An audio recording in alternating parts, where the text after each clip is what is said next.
CLC judicial, यह बिहार जे mock interview का part 40 है और CPC का वॉल्यूम 7 है। इन वीडियोज को देखते हुए आप अपने इंटरव्यू की बेहतरीन से बेहतरीन तैयारी कर सकते हैं।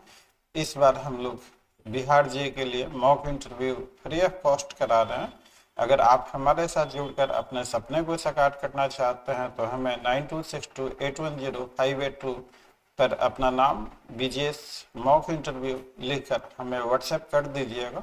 कुछ जरूरी औपचारिकताओं के बाद आपको इंटरव्यू वाले बैच में ऐड कर लिया जाएगा। आपको वीडियो अगर यह अच्छा लगे तो वीडियो को लाइक, चैनल को सब्सक्राइब और इसे ज़्यादा से ज़्यादा शेयर कीजिएगा।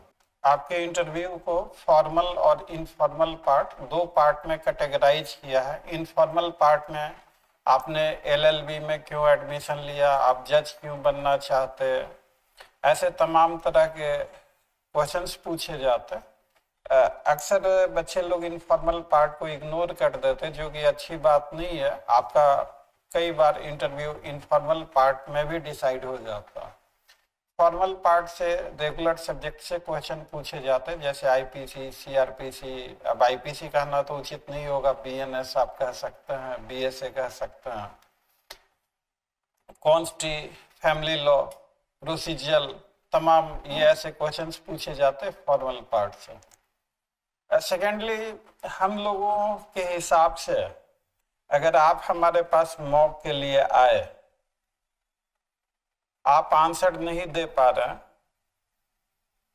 और हम आपको आंसर नहीं बता रहे, आपको कह रहे हैं कि आप जाइए ये पढ़ लीजिए, तो हम लोगों को व्यक्तिगत तौर पे लगता है कि फिर ऐसे मॉक का कोई फायदा नहीं है कि गो एंड स्टडी। कम से कम एक इंस्टीट्यूशन को जो इंटरव्यू का क्वेश्चन है उसका आंसर, बेहतर आंसर क्या होगा, कैसे होगा, ये बताना चाहिए। तो हम लोग, अगर आपका आंसर सही नहीं है तो हर जो भी क्वेश्चंस हैं उन सभी क्वेश्चंस का आपको आंसर भी, बेहतर आंसर बताते हैं। हम लोगों के पास प्रीवियस इंटरव्यूज में जो जो क्वेश्चन पूछे गए उनका कलेक्शन है। अगर आप इन सबको कर लें तो आपका इंटरव्यू काफ़ी बेहतरीन हो सकता है। हम लोगों ने सब्जेक्ट वाइज मॉक का स्पेशल मॉक भी शुरू किया है, जैसे एविडेंस एक्ट कंप्लीट हो गया, CRPC कंप्लीट हो गया, CPC शायद आजकल में कंप्लीट हो जाए। इसी तरह से सब्जेक्ट वाइज ये, अगर मान लीजिए आप CPC या CRPC रिवीजन के लिए बैठते हैं, मेंस में तो बच्चे लोग छोड़ देते कि एक ही क्वेश्चन आता है CRPC से, तो काफ़ी लंबा ये सब्जेक्ट है, काफ़ी समय लगता है। हम लोग 4-5 वीडियो में 2-2.5 घंटे में, कहने का मतलब कि 2-2.5 घंटे में आपकी पूरी CRPC कंप्लीट हो गई शुरू से लेके अंत तक। 2.5-3 घंटे में आपकी CPC पूरी की पूरी कंप्लीट हो गई। तो यह आपके लिए काफ़ी हेल्पफुल हो सकता है। और ये जैसे CRPC का पार्ट 5 है, CPC का भी पार्ट 5 है, 3 पार्ट में एविडेंस एक्ट को कवर कर दिया गया है। बाकी सब्जेक्ट के भी हम लोग पोस्ट कर रहे हैं। तो इन इंटरव्यूज को देखते हुए आपको करना क्या है कि जो क्वेश्चन पूछे जा रहे हैं उन क्वेश्चंस को कॉपी में नोट डाउन करना है, वीडियो को पॉज करके जो आंसर बताया जा रहा है उस आंसर को भी नोट डाउन कर लेना है और मिरर के सामने प्रैक्टिस करना है। मिरर के सामने आप प्रैक्टिस करते हैं तो उसे अगर पॉसिबल है तो रिकॉर्ड भी करके देखिए कि आपने जो बोला उसमें कुछ मिस किया या सही बोला या नहीं बोला। इंटरव्यू में फ्लुएंसी और कंसिस्टेंसी इट मैटर्स हेवली। अगर इंटरव्यू के लिए you know the answer, this is not sufficient. Mains और इंटरव्यू दोनों अलग अलग होता है। मेंस के लिए आपके पास समय है, कुछ भूल गए तो आप रुक सकते हैं, आप रिकॉल करके लिख सकते हैं, कुछ गलत हो गया तो काट के ठीक कर सकते हैं। लेकिन इंटरव्यू में आपके पास उसने समझने का टाइम नहीं होता, जो बोल दिया वो बोल दिया। अगर जवाब देने में आपको टाइम लग रहा है तो फ्लुएंसी और कंसिस्टेंसी काफ़ी अफेक्ट होती है उससे। तो इंटरव्यू की तैयारी कुछ अलग होती है, मेंस की तैयारी कुछ अलग होती है, दोनों तैयारियों को मिक्सअप नहीं कीजिए। तो आइए हम लोग यह वीडियो का ये पार्ट देखते हैं। अच्छा अच्छा, तो that means that a special mock session is helpful to you all. Ravi Roshan, वो देखा है स्पेशल मॉक सेशन आपने?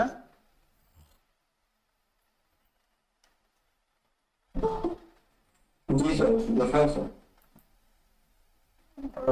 जस्ट एक कैंडिडेट ओपिनियन जनरेट करने के लिए, is that helpful to you? जी सर, अच्छा था। अब जैसे सीआरपीसी आप रिवाइज करने बैठेंगे, आपको 3 दिन 4 दिन लग जाएगा और पूरा का पूरा सीआरपीसी 5 वीडियो में कवर हो गया।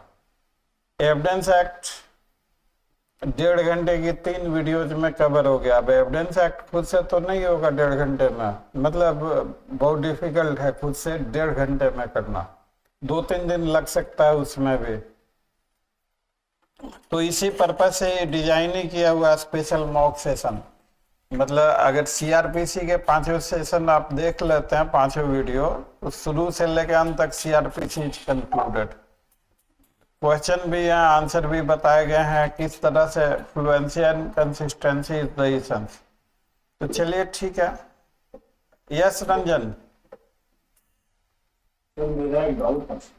हाँ हाँ, सर क्वेश्चन जो पूछे जाते हैं सर इंटरव्यू में, वो क्या मतलब लॉ से ही पूछे जाते हैं सर, या फिर बाहर से भी कहीं से भी पूछ सकते हैं? अब देखो पूछने को तो इनफैक्ट उनकी मर्जी है, लेकिन हम लोग मेरे सीनियर थे सर, हाँ एक मेरे सीनियर थे, उनसे इंटरनेशनल लॉ पे पूरा चला, मैं बता रहा हूँ। उनका ऐसे आपको बहुत सारे मिलेंगे। पीएमएलए से पूछा गया है, पॉक्सो से पूछा गया है, यूएपीए से पूछा गया है। तो ऐसे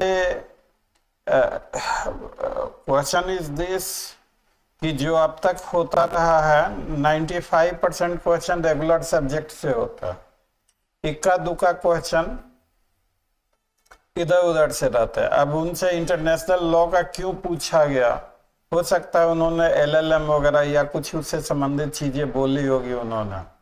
तो इसीलिए हमेशा मैं सजेस्ट करता हूं कि इंटरव्यू में जितनी जरूरत है उतना ही बोलें। आप वहां बातचीत करने नहीं गए हैं, आप इंटरव्यू देने गए हैं। अगर एक्स्ट्रा कुछ बोलेंगे तो फिर आगे क्वेश्चन के लिए भी आप तैयार रहिए। तो नॉर्मली ऐसा नहीं पूछा जाता। अगर इंटरनेशनल लॉ में आपका एलएलएम है, कुछ है, तो आपसे पूछा जा सकता है, लेकिन नॉर्मली ऐसे वैसे भी देखें ना कि आप जज बनने जा रहे हैं, तो इंटरनेशनल लॉ आपके लिए नॉट दैट मच रेलिवेंट। अगर थ्योरेटिकली और लिटरली देखें, चाहे जो भी अब उनकी इच्छा है जो मर्जी पूछ लें, तो आप लोअर डिवीजन में जज बनने जा रहे हैं, तो international law by no angle relevant for the purposes of judicial interview. It may be if you are connected somehow या समवेयर। अभी एक से पूछा गया था पॉक्सो एक्ट से, और इसलिए पूछा गया था, उनसे पूछा गया कि भाई आप 2015 के पास आउट हैं, क्या कर रहे हैं? तो उन्होंने कहा कि सर प्रैक्टिस में है। तो किस तरह के केसेस देखे? तो क्रिमिनल केसेस डील करते हैं। तो क्रिमिनल केसेस में फिर पूछा गया कि और कोई स्पेशल स्टैट्यूट वगैरह, तो वहां पे वो चुप रहे। तो उनसे पॉक्सो एक्ट भी पूछा गया और पीसी एक्ट भी पूछा गया, क्योंकि उन्होंने रेफर किया उसको। तो डोंट इनवाइट देम अननेसेसरीली। वहां पे एक एक शब्द आपको बहुत सोच समझ के, तो अगर आप बोलेंगे तो पूछेंगे ही पूछेंगे। तो और जो ये सुनी, अब यूएपीए से भी पूछा गया, पीएमएलए से भी पूछा गया है।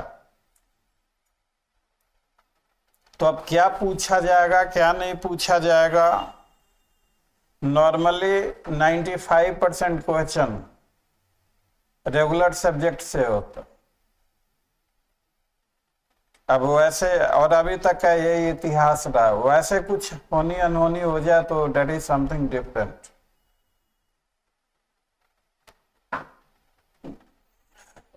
कुछ सोशल मीडिया पे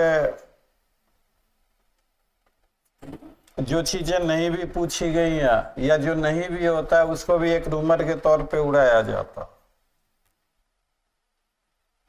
तो क्वेश्चन इज दिस कि ये सारी चीजें सोच के कि अरे इंटरनेशनल लॉ से पूछा जाता, अरे पॉक्सो भी पूछ देंगे कहीं तो आधा तो जान तो आपका वैसे ही निकल गया। जो आप रेगुलर सब्जेक्ट कर सकते हैं वो भी आप नहीं कर पाएंगे अगर इस उधेड़बुन में रहेंगे। तो ये सारी चीजें आप लीव असाइड, और इसीलिए मैं कहता हूं कि किक आउट एनी निगेटिविटी इन और अराउंड यू।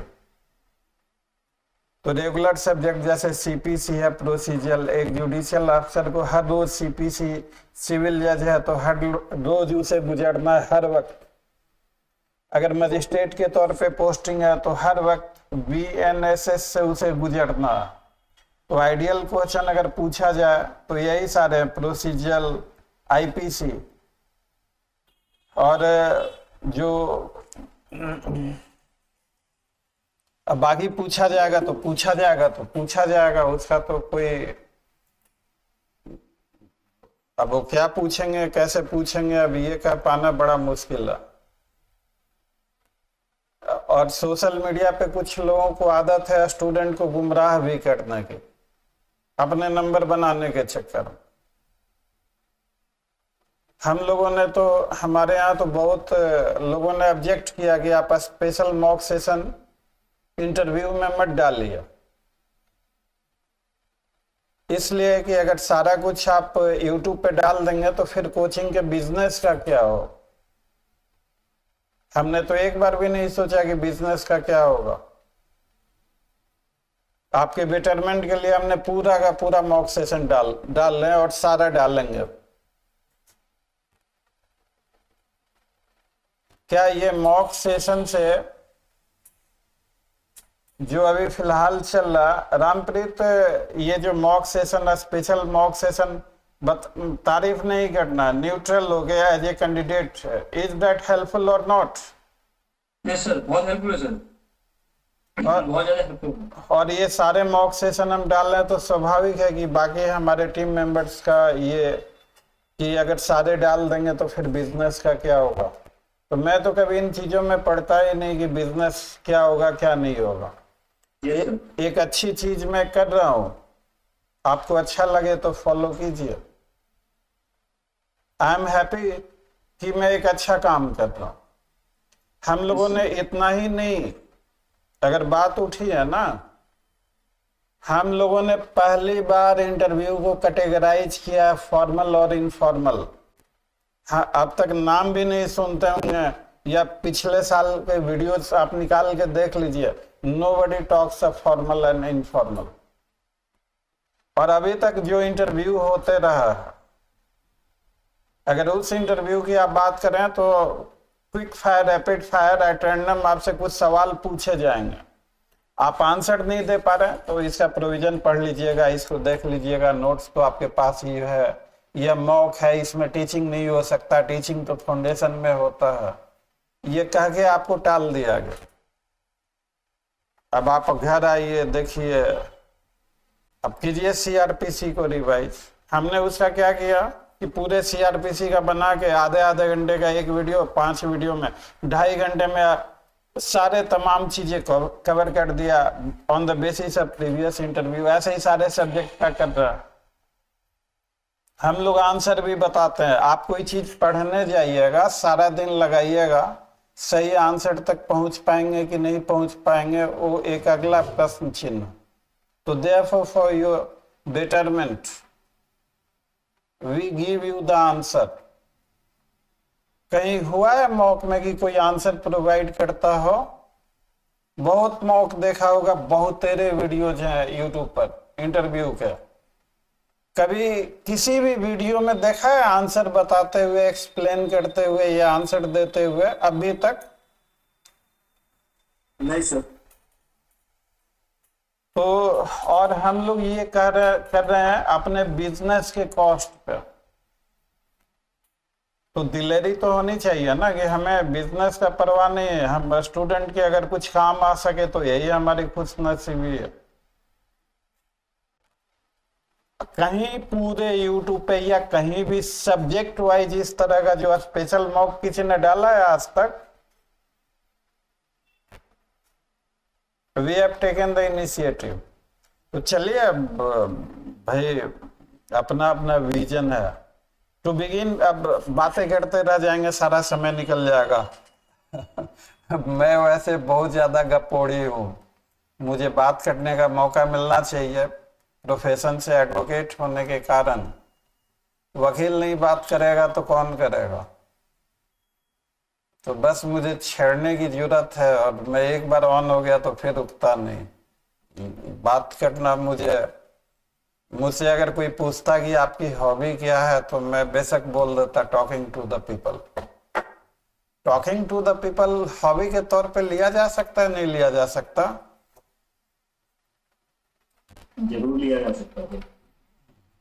चलिए अब हम लोग शुरू करते हैं, बातें बहुत हो गई। What is degree?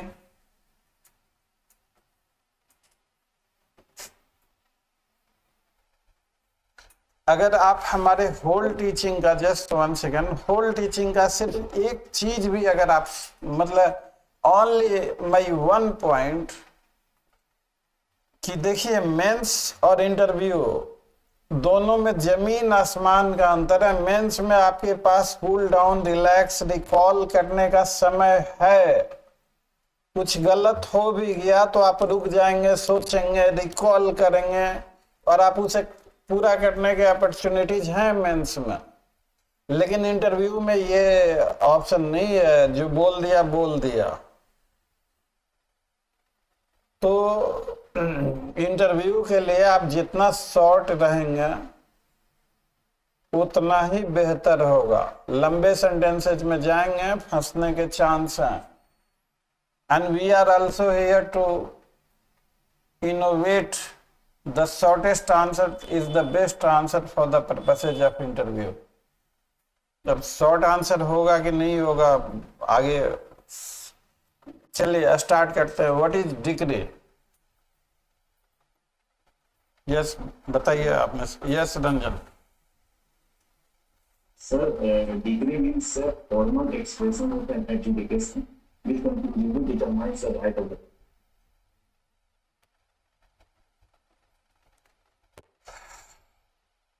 Yes Pragya. So, degree is a formal expression of an education which determines the rights of the party with regard to all or any of the matters that are issued in the suit. It may be preliminary and it can also be final. प्रज्ञा का answer बेहतर इसलिए है कि रंजन ने ये नहीं बताया कि either all matter in controversy और any of the matter in controversy. तो Pragya is little better than Ranjan. Yes Kumar Shubham. Sir, degree is defined under section 2A of the 2 clause 2 of the Code of Civil Procedure. Degree is the formal expression of education which conclusively determines the all or any matter in the controversy in the suit. It may be either preliminary or final. ठीक है। अच्छा ये बताइए, आप एक high court के sitting जज साहब को ये बता रहे हैं, तो वहां पे सेक्शन बोलने में कोई नुकसान तो नहीं है? अगर आपने 2 कह ही दिया तो उससे कोई नुकसान नहीं है, आप कह सकते। लेकिन ये लगता है स्कूली बच्चे के टाइप का आंसर।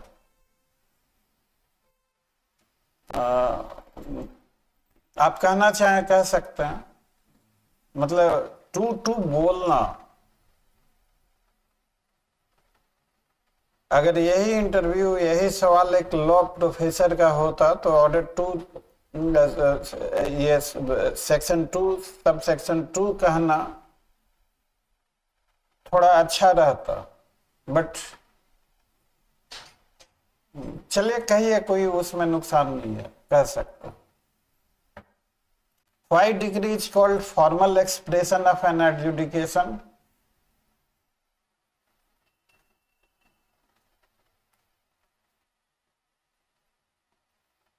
सर तो डिग्री में सर एक फॉर्मेट होता है सर, उसी फॉर्मेट में जब डिग्री और ड्रॉप किए जाते हैं।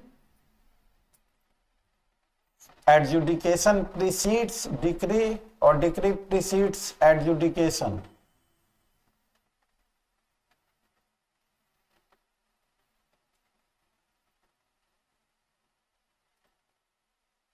पहले डिक्री पास किया जाएगा कि पहले एडजुडिकेशन होगा? सर एडजुडिकेशन होगा। Yes, So adjudication is yes. What is adjudication? Sir judicial determination of matter. Sir, the conclusive judicial determination of the rights of the party.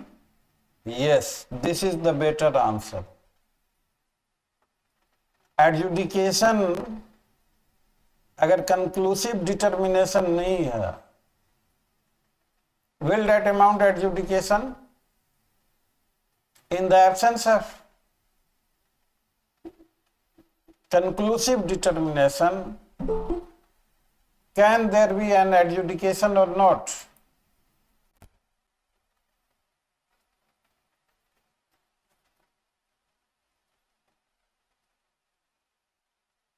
Question is, in the absence of conclusive determination, can there be an adjudication or not?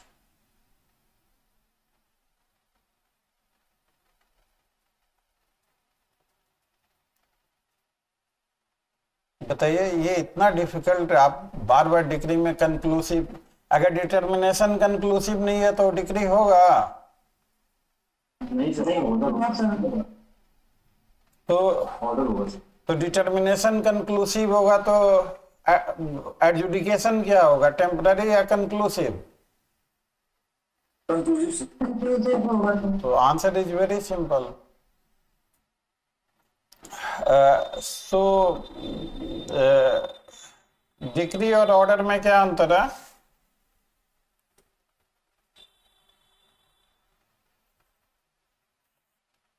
Any of you? Yes, Priyanshu. Sir, decree conclusively determine the rights and liabilities of the parties arising in the suit, and the order may or may not determine conclusively of the rights and liabilities of the parties. There can be many orders in a suit, but there is only two types of decree: preliminary order and the final decree in the suit.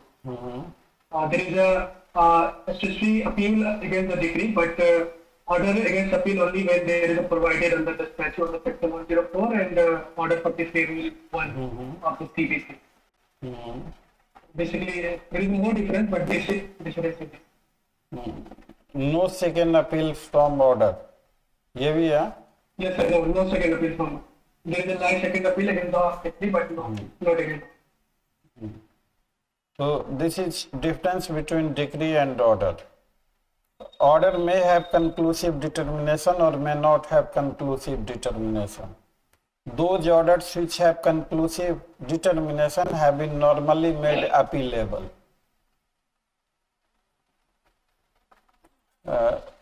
अब और इसी कारण से why few of the orders are appealable and why few of the orders are not appealable. एक चीज और आपको जरूर समझना चाहिए,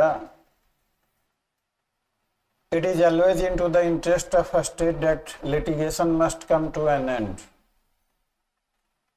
जी। और उस बेसिस पे रेस जुडिकाटा है, और रेस जुडिकाटा का ही principle, res judicata double jeopardy, no one shall be vexed twice for the same offence. Consti में भी दिया हुआ है, CRPC में भी autrefois acquit autrefois convict, once convicted or acquitted cannot be prosecuted or punished for the same offense again. And based upon broad doctrines of res judicata, that once a right adjudicated cannot be re-agitated. Why? Because litigation has to come an end. This is at one side.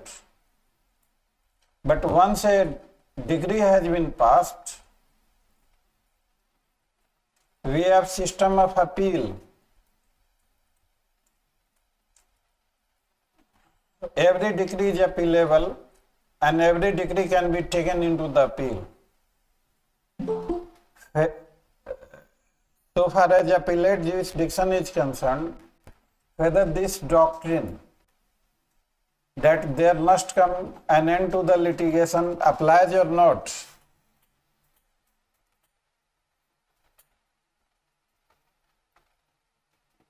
ये थोड़ा सा critical question है। Answer बहुत simple है इसका। अगर proper adjudication नहीं है या एरोनियस एडजुडिकेशन है, will that amount in justice? wrong decision within itself is injustice. Wrong decision cannot be corrected अगर अपील नहीं होता तो। Court is to be presided by a human being. By nature, human being is always vulnerable to commit error. So appeal is that to reaffirm that the decree passed does not suffer from any irregularity or illegality. Because forcing a man for a wrong decision that may amount serious miscarriage of justice and that can never be undone. तो on these हम लोग appeal में पूछेंगे ये सारे, और पूछा गया है इसी तेवर में कि there must come an end to litigation. तो अपील में ये बात लागू होती है कि नहीं? तो अपील में भी लागू होती है। Appeal is only continuation of the proceeding, the hearing of the matter, the appreciation of the evidence by the superior court of the subordinate court. Is this appeal? Examination of the fact of the case, entire matter examination by the superior court of the finding of the subordinate court. Can we say appeal में re-examination by the superior court of the finding of the subordinate court? एक line में अगर appeal कहना हो तो Yes, sir. Judgement किसे कहते हैं?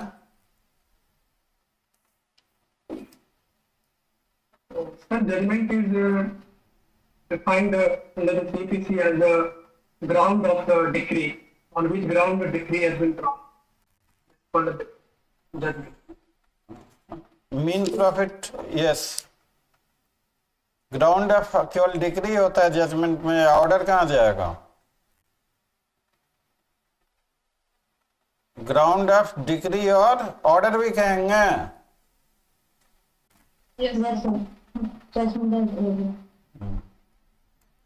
मीन प्रॉफिट किसे कहते हैं?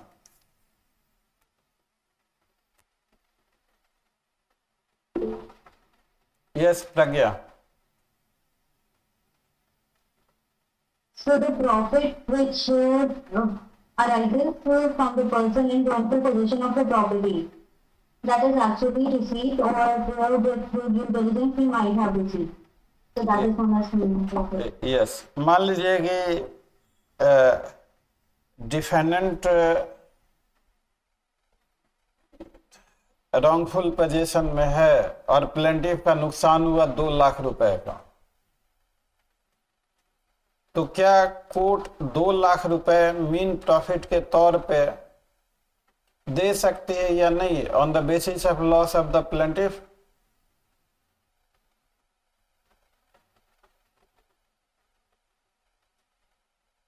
सर ये डिपेंड करेगा कि कोर्ट ये देखेगी कि how much money can be raised by the ये जबरदस्ती का आंसर है and I will give you 0 mark.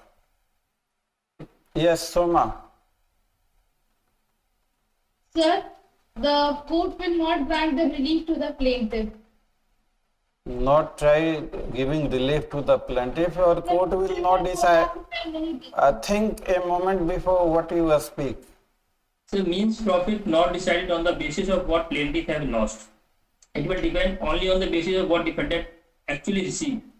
Or might have received with due diligence. And this is what the definition just you stated. और application में पूछ दिया जाता है तो आप फिर कंफ्यूज हो जाते हैं। यही चीज एप्लीकेशन में कि डिफेंडेंट रॉन्गफुल पोजीशन में है, जिसके कारण प्लेंटिफ का 2 लाख रुपए का नुकसान हुआ, क्या इस बेसिस पे मीन प्रॉफिट डिसाइड हो सकता, नहीं हो सकता? Your answer is no. Mean profit is to be decided on the basis of what defendant actually received or might have received with ordinary diligence. क्या ऐसा कहा हुआ है मीन प्रॉफिट में कि जो डिफेंडेंट ने रिसीव किया या माइट एक्ट में लिखा हुआ है डिफेंडेंट एक्चुअली रिसीव? देखिए चेक की, I do not know, little knowledge. आप देखिए तो एक्चुअली रिसीव लिखा हुआ है, नहीं लिखा हुआ? 212 में एक्चुअली वर्ड इस्तेमाल किया गया है या नहीं किया गया है? Check it out, let us सी।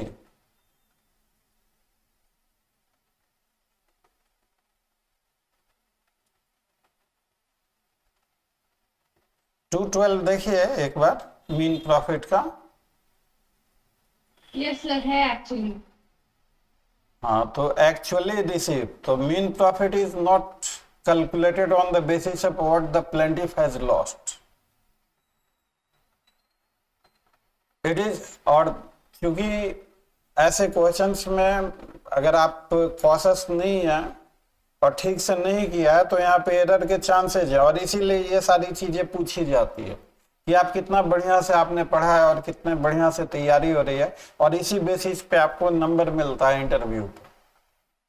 और कभी भी इंटरव्यू में आप नहीं जानते हैं, आपको गेसिंग नहीं करना है।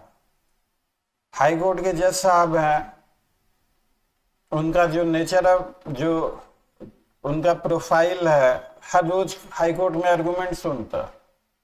क्या उनकी आदत है इररिलेवेंट या जबरदस्ती का आर्गुमेंट सुनने का?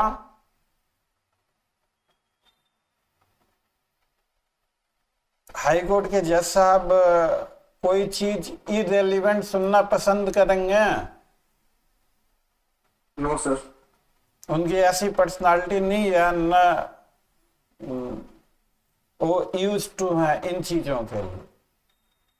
तो इसीलिए कहा जाता है कि वहां बोर्ड को घुमाना नहीं। आप नहीं जानते हैं तो ऑनेस्टली से सॉरी सर, और जानते हैं जब श्योर हैं तो बोलें। वो घुमाने के ही चक्कर में और जबरदस्ती इंसिस्ट करने के चक्कर में 35 से कम आ जाता।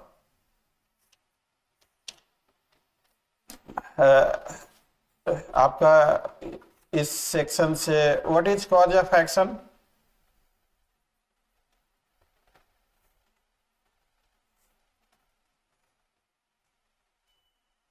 हैंड रेज कीजिए कोई जो बोलना चाहते हैं। Cause of action, yes Ankit.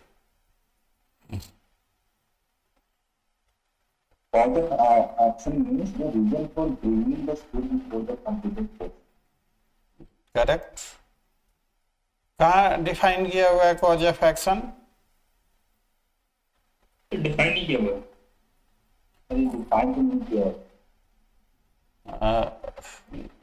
Ground for initiating legal action भी हो सकता, on which relief is based. ये भी कह सकते हैं on which the relief is based,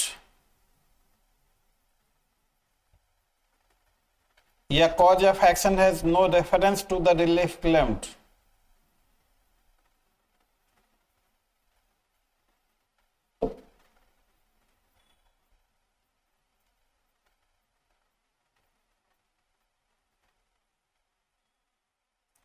Is there any relationship between cause of action and relief? What is the role of cause of action?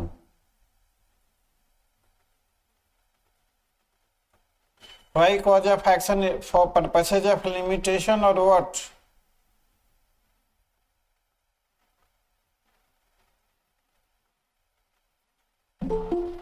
बताइए।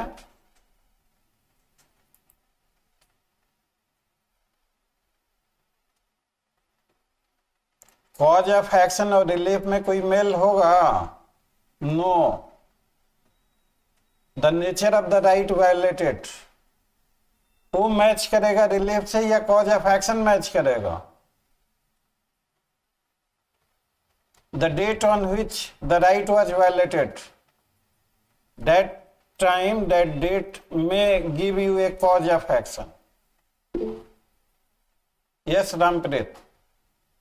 The cause of action has nothing to do with the nature of the relief. Yes. Because the relief is ultimately granted by the court. ये फिर पहला part सही है, दूसरा part फिर गलत हो गया। Relief has to be on the basis of the nature of the right violated. How the right was violated, and what could be the consequence of violation of that legal right, and on that basis relief is to be claimed. ये ठीक है कि court relief देती है, but the basis of the relief is either cause of action or nature of the right violated. The nature of the right that is violated. And cause of action is important for the purposes of limitation. क्या आपके पास आप जब चाहे सारी उम्र कभी भी चाहे सूट फाइल कर सकते हैं, और it has to be govern by the provisions of limitation act.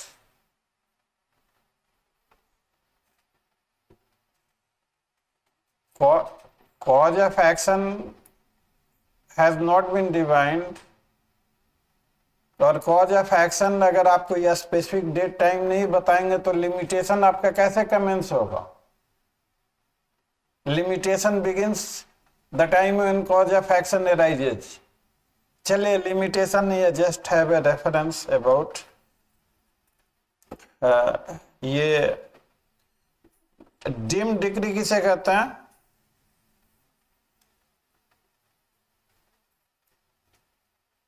What is dim degree?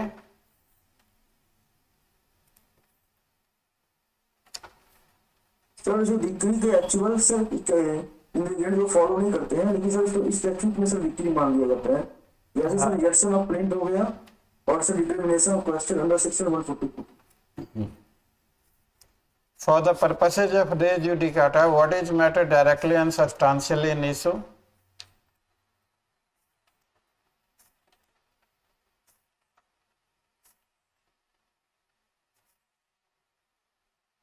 Any of you? Yes, So these are the facts on which rights and liabilities of the parties substantially rely. Is the material facts for it to on which the rights and liabilities of parties depend. Not a good answer for interview. आप में से कोई और कहना चाहेंगे? What is matter directly and substantially in issue? Yes, Soma. Matter directly and substantially in issue would be those matters which have been alleged by a party in the former suit and denied by the other party, and these are relief is claimed with respect to those matters as stated in explanation 3 of section 11. Perfect. This is the perfect. Matter in issue दो तरीके का है। एक तो actively in issue, that is covered by explanation 3, and which is constructively in issue is covered by explanation 4 sir। 4, and a relief which has been refused shall operate as res judicata or not as per explanation 5। क्या कहता है explanation 5? Sir यदि sir वो जो relief हम मांगे हैं वो उन्हें उसको रिफ्यूज कर दिया गया है, तो भी सर वो मान लिया गया है कि sir relief That very relief. So what is matter directly in issue and what is matter substantially in issue?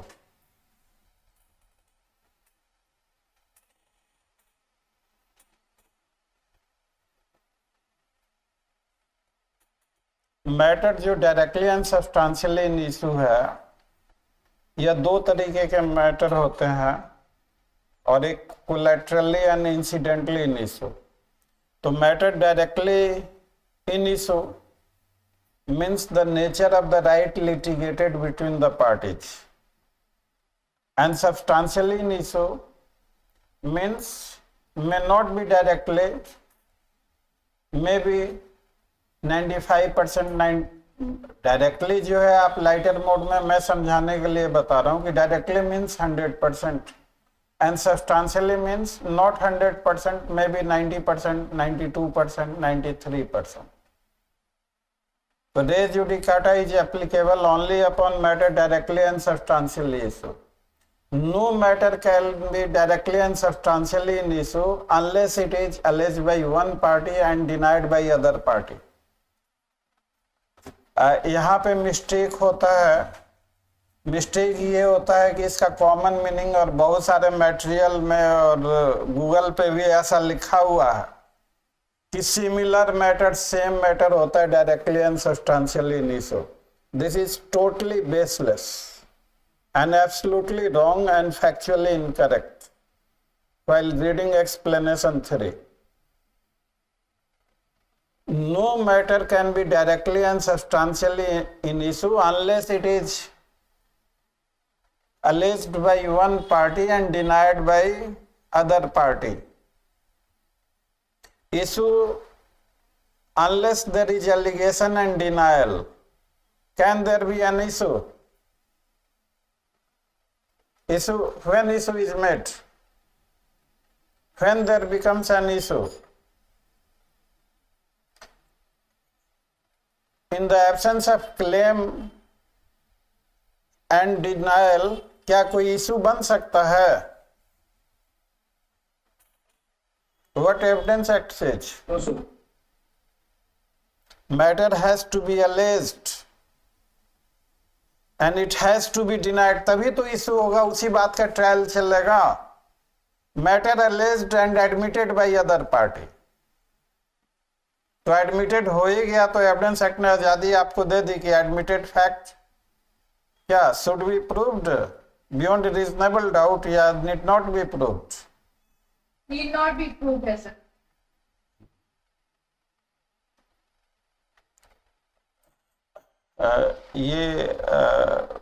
तो अगर पूछा जाए कि what is matter directly and substantially in issue, तो एक्सप्लेनेशन 3 को राइटली आपने कहा, तो explanation 3 is actively in issue, explanation 4 is constructively in issue.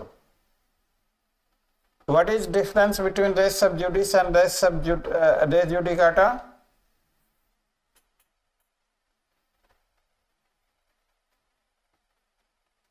Any of you? Yes, Pragya. So res sub judice, it puts an stay to the trial, but res judicata, it bars the institution of the suit. चलिए, ये answer थोड़ा सा improve करना है, मैं बताऊंगा इसका answer. आप में से कोई और ट्राई कीजिए। Any of you? Difference between res sub judice and res judicata? Yes, Ankit. But in case of judice, the matter which are pending before the complicated subsequent trial in part. In case of res judicata, the matter which formal which have already been decided on in later cases trial in part.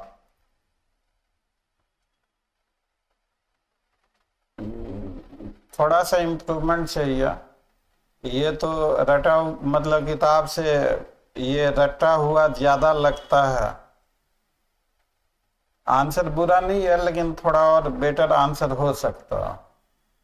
Any of you? Difference between res sub judice and res judicata?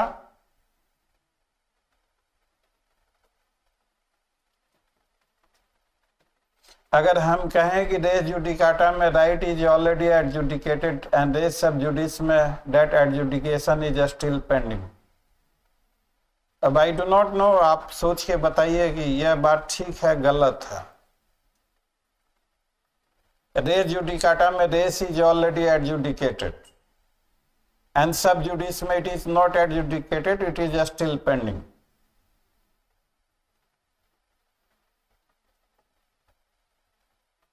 Think a moment before whether this is true or not.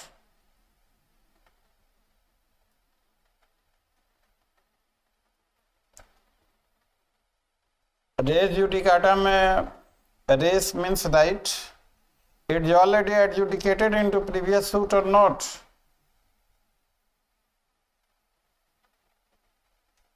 अरे ये बहुत ही simple, ये difficult question है।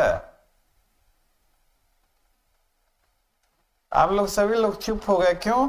No sir, no sir, no sir, ये तो prima decide करता है सर। सब जानते हैं सर इसका आंसर है, सभी राइट मतलब होता है ये पेंडिंग है। हाँ, तो आप सबसे पहले the most important point first में बोलेंगे, उसे जो है मेंस का भी यही टेक्निक है, जो सबसे इम्पोर्टेंट है सबसे टॉप में लिखते हैं। मेंस की तो बात यहाँ पे मैं नहीं करूंगा, इंटरव्यू में भी आपका पहला शब्द जैसे ही निकलेगा तो it creates a positive impression into the mind of board, कि बच्चे को पता है। अच्छा, for the purposes of res sub judice and res judicata, the definition of former suit is similar और डिफरेंट?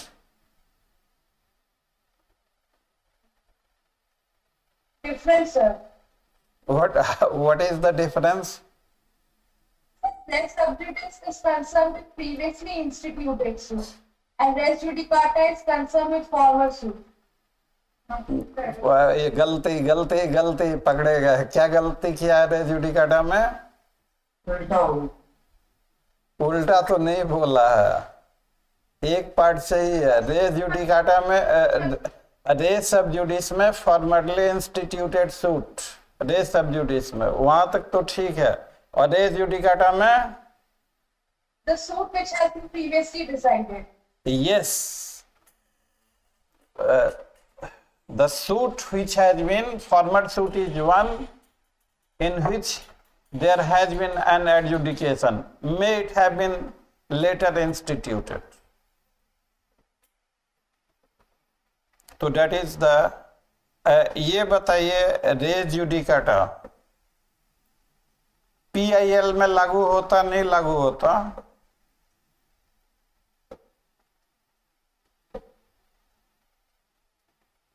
सर हैबियस कॉर्पस पे से लागू नहीं होता है, इसके अलावा से लागू हो सकता है। को डिफेंडेंट में लागू होता नहीं होता? होता है सर। को प्लेंटिफ में?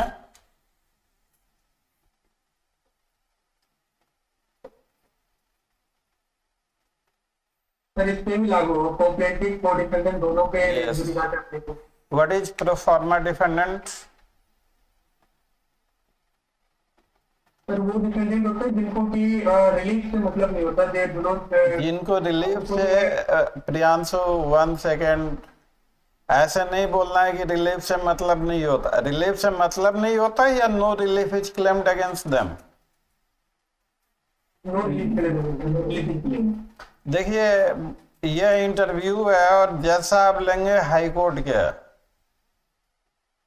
तो यही तो अंतर है कि इंटरव्यू में अगर गलत, वो करेक्शन का अपॉर्चुनिटी नहीं है। इंटरव्यू के लिए मैं मजाकिया लहजे में कहता, ये वो जगह है जहां आत्मा शरीर से, तीर कमान से और बात जुबान से है, निकलने के बाद वापिस नहीं आती। जस्ट मैं लाइटर मोड में थोड़ा हंसी मजाक के तौर पे कह रहा हूँ, इसे अदरवाइज नहीं लीजिएगा, थोड़ा जस्ट फनी टाइप का। तो मतलब आपको जो आप बोल रहे हैं इंटरव्यू के लिए, it is never sufficient that you know the answer. Interview के लिए नोइंग द आंसर तो है ही जरूरी, आपके आंसर देने में कितनी फ्लुएंसी और कितनी कंसिस्टेंसी है, क्या वो पैमाना होगा या नहीं होगा मार्क्स देने का? कोई कैंडिडेट रुक रुक के बोल रहा, गलतियां हो रही है, और कोई कैंडिडेट फ्लुएंट तरीके से बोल रहा, क्या क्राइटेरिया होना चाहिए? Common sense. स्वाभाविक है कि फ्लुएंसी या कंसिस्टेंसी जिस कैंडिडेट के पास है उसको थोड़ा वेटेज मिल जाए। तो नेवर इंटरव्यू के दौरान सेइंग एनीथिंग इज रेलिवेंट, जो चेयरमैन साहब को इरिटेट कर सकता है, क्योंकि इरेलीवेंट चीजें सुनने के लिए वो यूज टू नहीं है। तो कुछ इरेलीवेंट ज्यादा बोल लेंगे तो हो सकता है कि उसमें इरेलीवेंसी के चांस ज्यादा हो।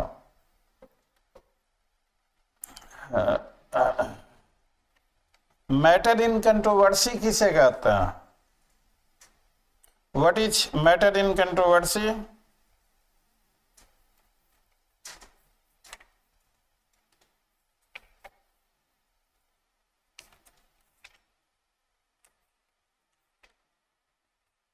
अगर पूछा जाए what is matter in controversy,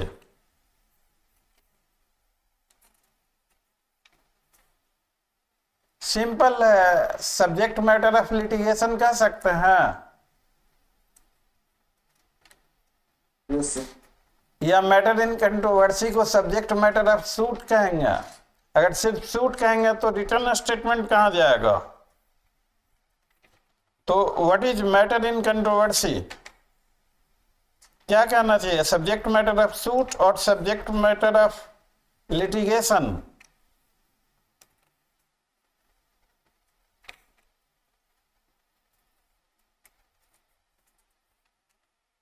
subject matter of litigation, sir, where we have to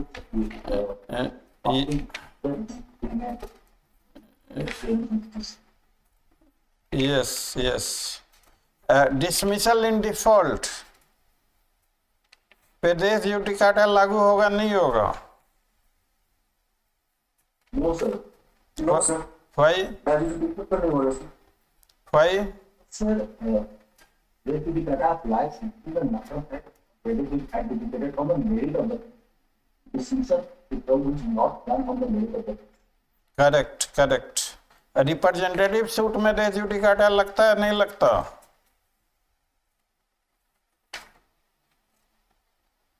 लागू होता है। क्या है provision? Explanation. we call that from explanation. Sir. हाँ yes yes. Public interest litigation तो पूछ ही लिया हमने। रेस जुडिकाटा जो है, this is the doctrine of universal application, except habeas corpus को छोड़कर litigation must come to an end on this principle. Res judicata is founded. What is the test of res judicata?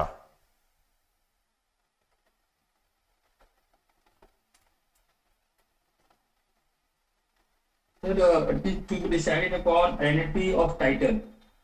This means nature of dispute decided on matter dispute in the issue. In the case of Ram Govinda versus Bhadwala. Correct, very true. What is suit of civil nature?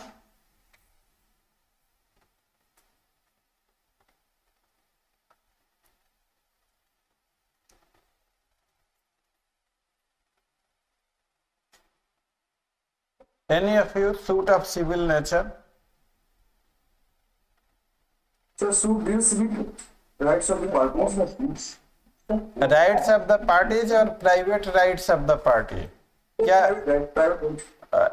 आपका एक शब्द छूट गया private, और वही एक शब्द आप लगा दे, ये बहुत मायने रखता है when it is law. Private right कहते तो आपका बेहतर आंसर था, लेकिन प्राइवेट शब्द के छूट जाने से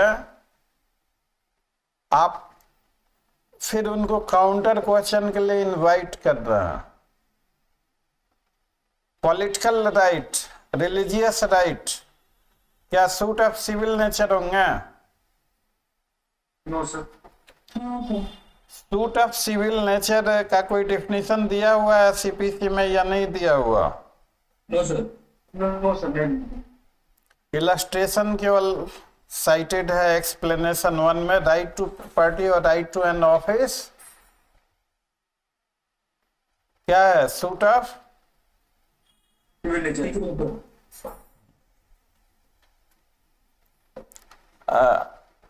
फॉरेन कोर्ट का डिसीजन क्या रेज जुडिकाटा के तौर पे अप्लाई हो सकता है या नहीं हो सकता?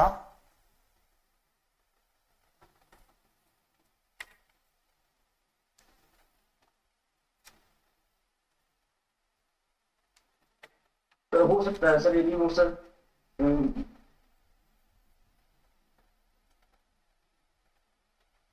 आपने बिल्कुल सही कहा, रुक क्यों गए, continue.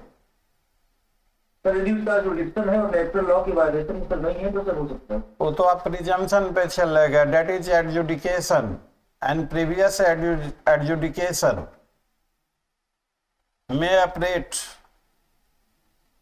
as res judicata if into the previous adjudication matter was directly and substantially in issue, litigating between the same parties or litigating under the same title which has been finally heard and decided.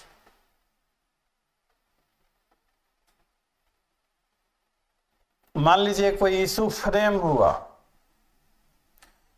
और उस issue पे court has to pronounce judgment on each issues. ये बात ठीक है, गलत है? Court अपने मर्जी से जजमेंट प्रोनाउंस करेगी या court has to pronounce judgment on each and every issues? Sir issue पे ईच इशू से उस पे जजमेंट प्रोनाउंस होगा अपनी मर्जी से। तो अगर किसी इशू पे कोर्ट ने कोई जजमेंट नहीं प्रोनाउंस किया है, वो बाय मिस्टेक छूट गया, तो क्या वो इशू रे जुडिकाटा होगा या नहीं होगा? सर होगा सर। ये एक्सप्लेनेशन 5 में क्या उसको छूट गया तो डेट इज रिफ्यूज्ड या डिसमिस्ड? सर रिफ्यूजल माना जाएगा। अगर कोई इशू छूट गया तो that is refusal even if mistake is on account of human error. अगर इशू छूट गया तो does it automatically become refused? Court was expected to pronounce a judgment on that very issue. On account of mistake, this is क्या mistake पे भी res judicata लगेगा?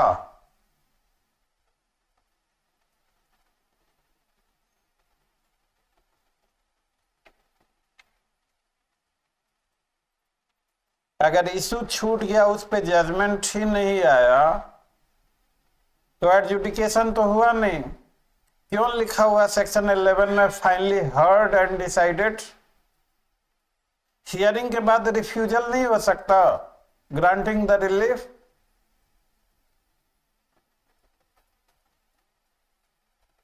Party को hear करके पार्टी को कोर्ट ने सुना but refuse to grant relief. चलिए एक बहुत आसान सा सवाल, what is a speaking order and what is non-speaking order?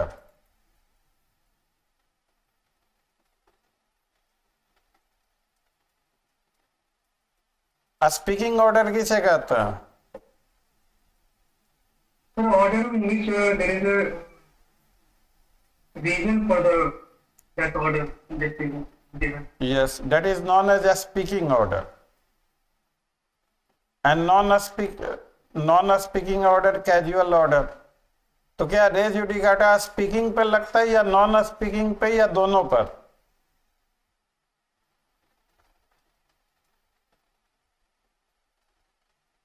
स्वाभाविक है स्पीकिंग ऑर्डर पे लगेगा। नॉन स्पीकिंग ऑर्डर में न ही हियरिंग हुई, न ही कोई ग्राउंड ऑफ डिसीजन दिया हुआ। और नॉन स्पीकिंग ऑर्डर क्या ऑन मेरिट होता है या नॉट ऑन मेरिट होता है? अगर मैं सिंपली पूछूं कि non speaking order is on merit of the case और is not on merit of the case,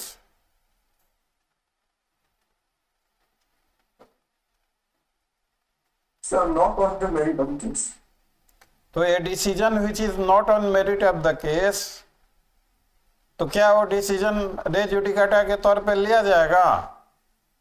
No, sir. तो आंसर इज वेरी सिंपल। कानून में कहीं कोई डिफिकल्टी हो ही नहीं सकता अगर आप इसको केयरफुली अगर सोचेंगे।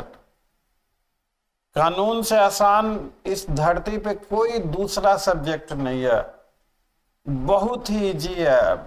डिफिकल्टी क्या है कि रट लिए जबरदस्ती, समझे नहीं, जबरदस्ती रट लिए, और that is the sole issue, that is the major issue. अब चलिए, अब उस पे हम नहीं जाएंगे। What is stare decisis and what is difference between res judicata and stare डेसिसिस?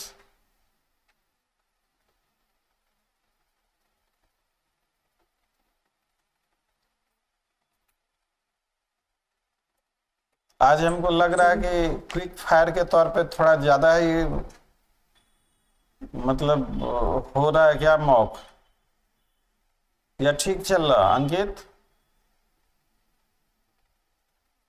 ठीक है सर, मतलब मैं ऐसे ही एक्सपेक्ट करता हूँ मतलब।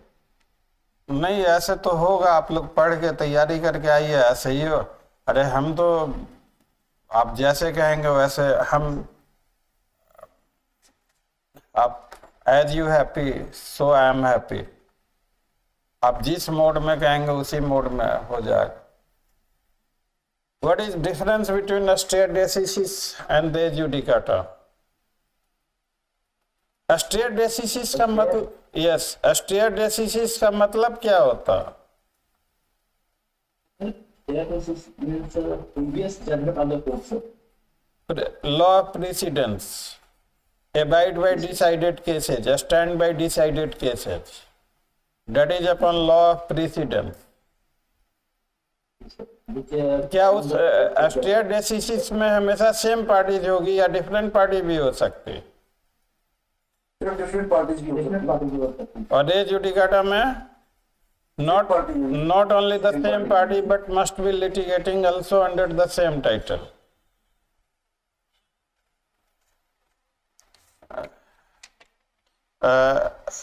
रे जुडिकाटा का क्या, रे judicata is procedural aspect or substantial aspect?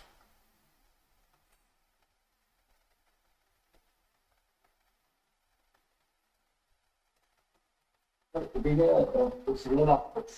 How? Because sir, it was the trial of the speech, sir. Yes, it tells about the procedure that in case of res judicata, subsequent suit, court shall not proceed with the trial of the subsequent suit.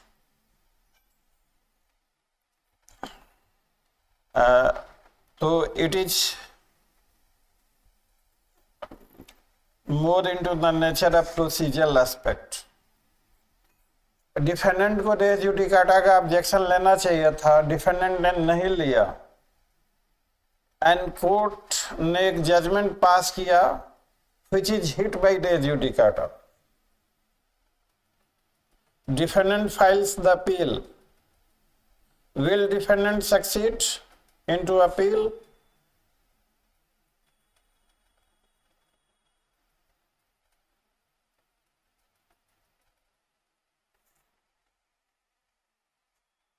मैं एक बार फिर से repeat करता हूं। There is a previous adjudication, a subsequent suit is filed. Defendant did not take the plea of res judicata. Finally, judgment is passed in breach of the principle of res judicata. Defendant claims that this is the illegality and files an appeal challenging the decree. Will defendant succeed into the appeal or not? मेरा वगैरह का नहीं Why defendant will not succeed? because the defendant had to raise the issue at the first instance, sir. He did not, sir. Defendant ने रे judicata का plea नहीं लिया, estoppel लागू होगा डिफेंडेंट में? Can he take that plea when judgment turns to be against him?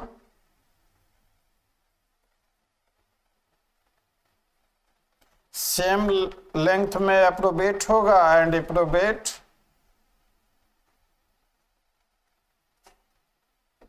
Judgement को res judicata का प्ली लेना चाहिए था, रिटन स्टेटमेंट में नहीं लिया। अगर डिफेंडेंट ये प्ली अपील में लेगा तो अपील में ये प्ली लेना हिट बाय कंस्ट्रक्टिव रे जुडिकाटा होगा या नहीं होगा?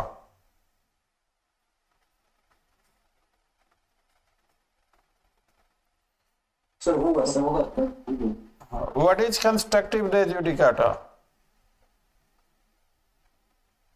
The defense that might or ought have been made, which really have not been made, sir.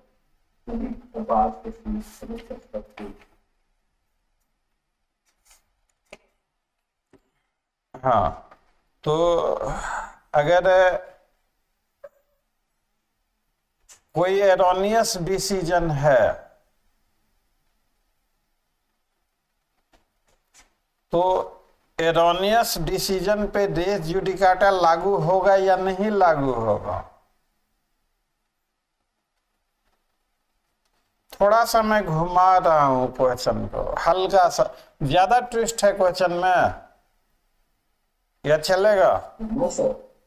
चलेगा sir. The decision of the court is a decision whether it is wrong or correct. So this judicata will be applicable. हाँ। And it- कहीं res duty के section 11 में कहीं लिखा हुआ है कि decision must be a legally valid decision no, even if it is erroneous decision. Res judicata will, अगर मान लीजिए, अब इसी पे application based question, there was a previous litigation between the parties, the judgment is wrongly passed prima facie, can a subsequent suit be filed or subsequent suit is hit by res judicata? Subsequent suit is hit by res judicata। ठीक है, मान लिया defendant को क्या remedy था? He should have filed appeal against erroneous judgment, या he can bring a fresh suit? Defendants should have filed appeal, sir. Should have filed an appeal। Taxation matter में res judicata लागू होता है या नहीं लागू होता? With respect to the fact, the judicata shall not apply, but with respect to the law of the application, the judicata applies. हाँ, चूंकि टैक्सेशन मैटर में डिफरेंट फाइनेंशियल ईयर हो सकता है, डिफरेंट कॉज ऑफ एक्शन हो सकता है, तो हैबियस कॉर्पस पिटीशन के ही तौर पे उछल है।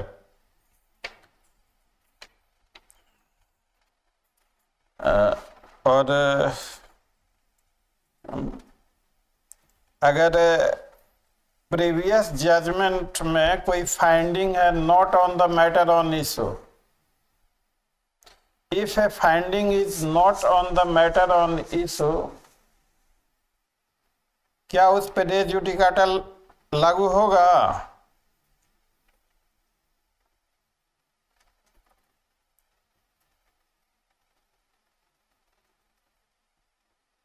रे जुडिकेशन ऑन मैटर ऑन इशू होना चाहिए या बियॉन्ड मैटर ऑन इशू होना चाहिए? तो मेट्रो इसी पे होना चाहिए। तो finding not on matter on issue, उस पे कैसे रे जुडिकाटा लागू हो जाएगा? What this? इसको समझे नहीं समझे?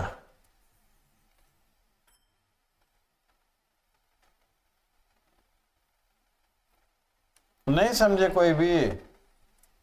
समझ गए? जो मैटर इन इशू में है उस पे फाइंडिंग हो रही है, उसी पे अप्लाई होगा। बियॉन्ड मैटर इशू पे अगर एजुकेट कर रहे हैं तो उस पे अप्लाई नहीं होगा। Finding beyond matter on issue, that is obiter dicta और रेशियो डेसिडेंडी। ओबिटर हो जाएगा तो हाँ, what is ratio decidendi?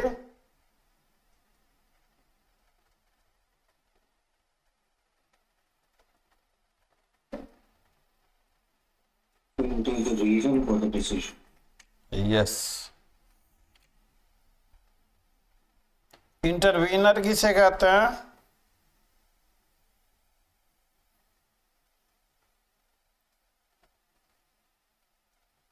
A man who was not made initially a party but intervenes, moves an application to become a party. क्या उसको इंटरवीनर कह सकते हैं? जी सर, वो बाद में अगर कोई उसका इंटरेस्ट क्रिएट हो रहा है तो वो मूव कर सकता है, वो इंटरव्यू कहा जाए।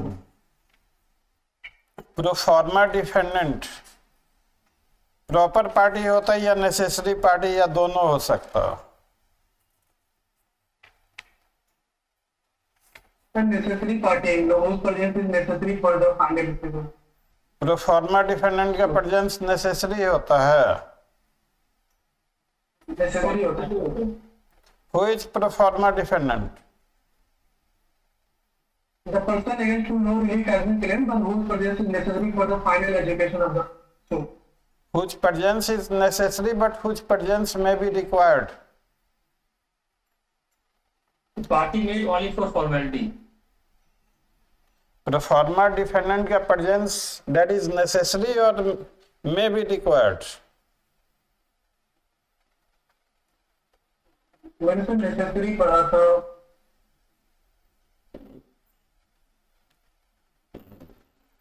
नेसेसरी पढ़ा था या मिस माइंडेड हो गया? प्रॉपर पार्टी हो सकता है सर वो पे। याद आ गया क्या पढ़ा था आपने?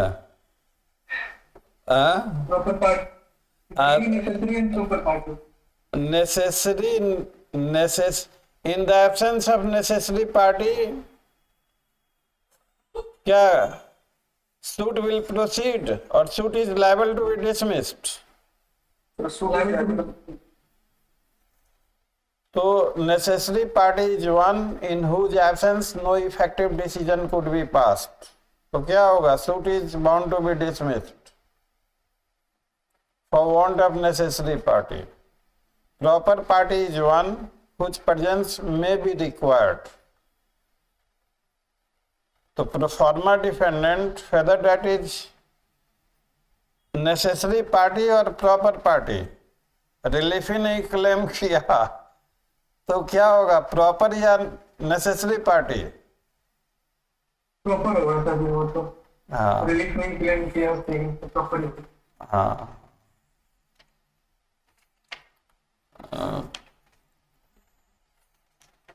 ये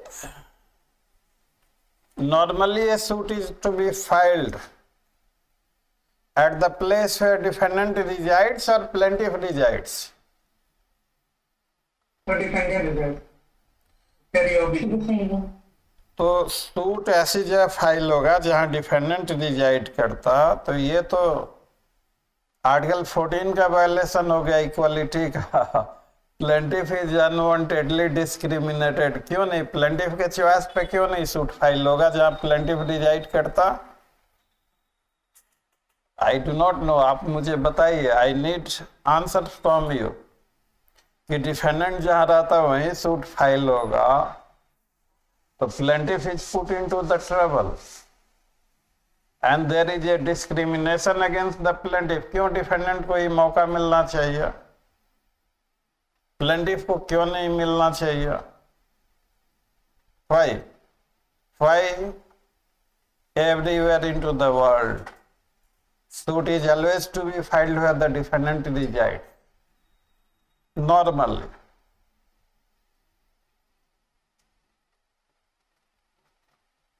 अब देखिए yes. अब फिर अब ये plaintiff dominus litis master of the suit, ठीक है, लेकिन सूट फाइल होगा जुरिस्डिक्शन वहां जहां डिफेंडेंट रिजाइड करता, प्लेंटिफ जहां रिजाइड करता वहां क्यों नहीं जुरिस्डिक्शन? सारी चीजें एक दूसरे से कनेक्टेड हैं। यह है litigation should come to an end, ये पब्लिक पॉलिसी है या क्या है? Public policy. अब मान लीजिए कि मैं गया गोवा घूमने, लौट के पटना आया, मुझे कोई दिक्कत है, गोवा वाले को मैं मजा चखा सकता हूं कि नहीं पटना में 5 केस फाइल करके?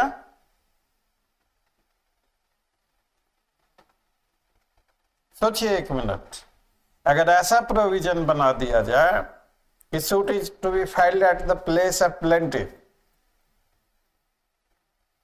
तो क्या ये जो थीम है कि litigation should come to an end, लोग धमकी देते हैं तुझे तो कोर्ट में देख लेंगे, तुझे सबक सिखाएंगे। What is human nature? और इस तरह का प्रोविजन रखे कि suit is to be filed instituted at the place where plaintiff resides, तो इसे लिटिगेशन बढ़ेगा या कम होगा? बढ़ेगा sir. So therefore the provision of the law is it has to be filed at the place where defendant resides. आज के लिए इतना काफी? Yes, sir. ये देखिए, लास्टली आई मस्ट से कि आप पूरा किताब और नोट्स, और वैसे आपसे लॉ प्रोफेसर पूछेंगे तो पूछेंगे कि भैया व्हाट इज रे जुडिकाटा, तो वहां पे आप कहेंगे कि सर सेक्शन 11 में लिखा हुआ है, वैसे बताइए, उनको बहुत अच्छा लगेगा। लेकिन क्या आपको लगता है कि हाई कोर्ट के जज आप पूछेंगे कि व्हाट इज रे जुडिकाटा, या उससे संबंधित चीजें पूछेंगे? Just guess. मैं just I may be wrong, law professor बहुत अच्छी, मतलब मेरे कहने का ये मतलब नहीं है कि मैं लॉ प्रोफेसर को रिस्पेक्ट नहीं दे रहा हूं। I have maximum respect.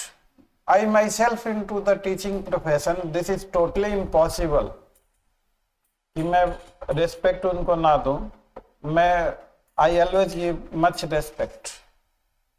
I am only telling you about, I am only letting you understand कि देखिए आपकी पर्सनालिटी पे नेचर ऑफ वर्क का असर पड़ता है, आपकी सोच पे नेचर ऑफ वर्क का भी असर पड़ता है। तो चूंकि आपका इंटरव्यू हाईकोर्ट के सिटिंग जज साहब के द्वारा लिया जाएगा,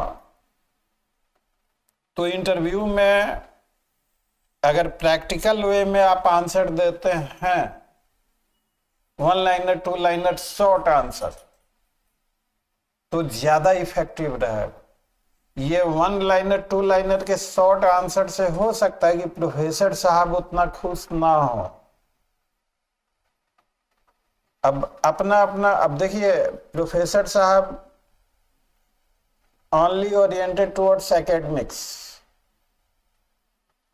और इधर जो जज साहब ये प्रैक्टिकल एस्पेक्ट से ज्यादा ओरिएंटेड। तो बिहार जे का interview, judicial interview is always on a different footing.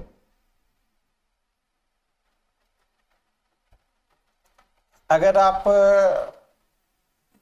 आपसे छोटे छोटे क्वेश्चन पूछे जाते, ये इंटरव्यू बोर्ड का सिचुएशनल कंपल्सन है कि 10 मिनट में उस कैंडिडेट से तमाम सारी चीजें पूछनी है। वो लंबा क्वेश्चन उठा के दे देंगे तो एक भी क्वेश्चन पूरा नहीं हो पाएगा। तो चूंकि आप का थॉरो स्कैनिंग होना है इंटरव्यू बोर्ड के द्वारा, समय बहुत कम है, तो it is advisable to ask long question या शॉर्ट क्वेश्चन पूछा जाता है। क्या होना चाहिए आइडियल? अगर आप ही को बिठा दिया जाए और यही समय है तो आप क्या करेंगे? लॉन्ग क्वेश्चन की तरफ भागेंगे, शॉर्ट क्वेश्चन के तरफ भागेंगे?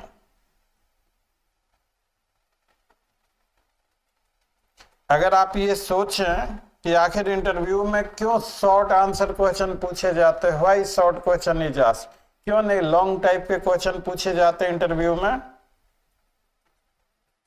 सर प्रेशर ऑफ टाइम होता है, बहुत सारे कैंडिडेट होते हैं, उनको आगे भी हाँ, तो इसीलिए आपको अगर शॉर्ट टाइप के क्वेश्चन पूछे जाते हैं और आपने पूरा मेंस का पोथा पत्री आप पढ़ रहे हैं, सिरवई पढ़े जा रहे हैं, आप मुल्ला पढ़े जा रहे हैं, आप पूरा थॉरो डीप रिसर्च, तो आपकी knowledge is never bad, knowledge always helps. Interview preparation is something different. आप जैसे मेंस के टाइम में पढ़ते हैं कि ऐसे ऐसे, तो दैट इज मेंस का preparation is totally different and interview का प्रिपरेशन इज टोटली डिफरेंट। जहां तक मैं समझता हूं, though I am also a human being, I may be misconcept also, लेकिन मेरे व्यक्तिगत विचारों से both the things are different.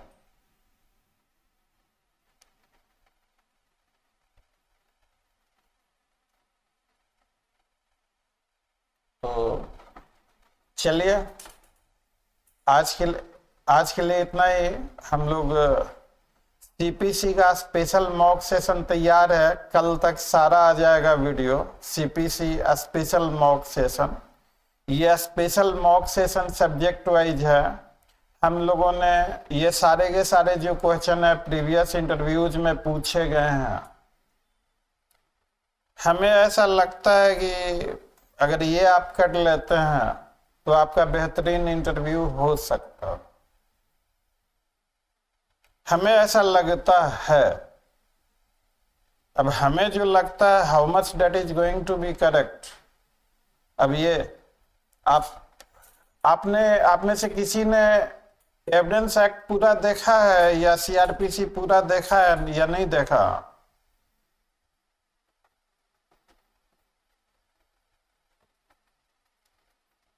चलिए पहले आप सब्जेक्ट वाइज मॉक देखा है शुभम? Yes sir. कौन सा, एविडेंस या सीआरपीसी? सर सीआरपीसी पूरा कवर करता है जो चाहिए? यस सर पूरा फुल सीरीज। कुछ छूटता है उसमें सीआरपीसी में? सर इम्पोर्टेंट चीज सारे कवर होना चाहिए। भीम? सर मैंने एविडेंस का पूरा देखा हुआ है और सीआरपीसी का बस एक लेक्चर बचा हुआ है, लेकिन सर बहुत बेनिफिशियल है। मतलब अब तो ये देख के मुझे लगता है कि अगर इतना भी कर ले तो अब मॉक मतलब इंटरव्यू हमारा हो सकता है। हाँ, हम लोगों ने अपनी तरफ से मैक्सिमम कोशिश करी है। अब देखिए हम लोग एक ऐसे जोन में, अब आपसे वो क्या पूछेंगे, उनकी क्या इच्छा होगी। अब हम लोग ज्योतिष तो है नहीं, लेकिन पिछले इंटरव्यू जो हुए उनके क्वेश्चंस के कलेक्शन है। मैं एक भी क्वेश्चन अपनी तरफ से नहीं पूछता। हाँ, जहाँ पे देखिए मेरे व्यक्तिगत भी, अब हमारे ही वीडियो पे कुछ महाशय लोग आके कभी कमेंट कर जाते हैं कि अरे ये तो इंटरव्यू में पढ़ाता है। अब उन महाशय लोग को मैं क्या करूं?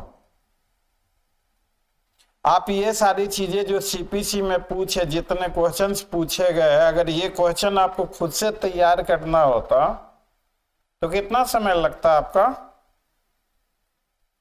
2 दिन मिनिमम। आज का जो सेशन चला 2 दिन या 1 दिन लगता कि नहीं, फुल डे? Yes sir. और 1-1.5 घंटे में हो गया सारी चीजें। यस। आपको सुबह अगर सीआरपीसी रिवाइज करना हो तो 3-4 दिन लगेगा। यस सर, 4 से 5 दिन। और सीआरपीसी का टोटल वीडियो 3 घंटे का मैक्सिमम ले लीजिए, 45 मिनट 30 मिनट ऐसे इस तरह से वीडियो जो, तो 2.5-3 घंटे में आपका सीआरपीसी जैसा सब्जेक्ट पूरा शुरू से लेकर अंत तक रिवाइज हो रहा। तो देखिए आप 10 में से 10 क्वेश्चन के बारे में मत सोचिए, 10 में से अगर आप 8 भी कर लेते हैं तो बेहतर माने जाएंगे। जीनियस बनने के चक्कर में हम लोग ना रहें, हम लोग एवरेज ही, मेरे हिसाब से तो क्या Priyanshu, average man is the best man. जी सर, वहाँ पे तो जितना सबमिटेड रहेंगे हाँ। उतना ही सही। Average man is the best man. अभी डजंट मीन कि genius is not best man. अब चलिए मैं ये थोड़ा हंसी मजाक कर रहा हूं। आपको पॉइंट इज दिस कि अगर आप इनको कर लें तो आपका इंटरव्यू शानदार हो सकता। आप अपनी पूरी ताकत लगा दीजिए, क्वेश्चन को लिखिए, आंसर को लिखिए, मिरर प्रैक्टिस कीजिए और मिरर प्रैक्टिस का रिकॉर्डिंग कीजिए, रिकॉर्डिंग सुनिए, फोन से रिकॉर्डिंग कीजिए और रिकॉर्डिंग को सुनिए, क्या मिस कर रहे हैं उसको फाइंड आउट कीजिए। और बाकी हम लोग हैं ही, अगर कोई इशू है तो हमें बताइए।